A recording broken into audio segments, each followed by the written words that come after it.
So karon guys, mao ni ang literal jud kayo nga pick and go. Okay. Ato aram puniton. Pag manatog punit, ibutang sa sako, then uli na dayon. So mao siya guys, ang ato ang na pick and go.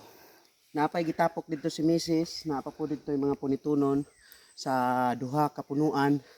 So mga tagak ra ni siya guys ha. Tamis kayo.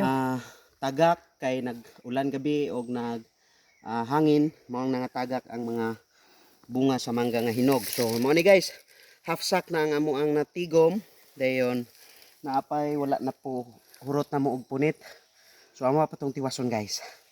So dire sa among bukid, thankful kaayo minaw kay naami makuha nga mangga nga libre og dili na mi hagoon og pasaka kay ihatak na sa punuan para amo na lang pick and go.